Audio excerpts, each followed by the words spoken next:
রাসূলুল্লাহ সাল্লাল্লাহু আলাইহি সাল্লামের শেষ মুহূর্ত। হাতে 2 মিনিট সময় নিয়ে ঘটনাটি শুনুন, চোখে পানি চলে আসবে। দুনিয়ার ইতিহাসের সবচেয়ে ভয়ানক মুহূর্ত ছিল সেই দিন, যেদিন আসমান জমিন কেঁপে উঠেছিল, ফেরেশতারা থমকে গিয়েছিল, জান্নাতের দরজা বন্ধ, জাহান্নামের আগুন নিভে গিয়েছিল। কারণ আজ মৃত্যুর ফেরেশতা মালাকুল মউত এসেছেন দুনিয়ার সবচেয়ে প্রিয় মানুষটির জান কবজ করতে।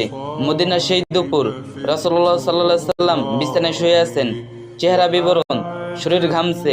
সাহাবীরা একপাশে বসে কাঁদছেন, আর মা ফাতিমা রাদিয়াল্লাহু তাআলা আনহা কাঁদতে কাঁদতে বলছেন, আব্বা, আপনার এত কষ্ট কেন?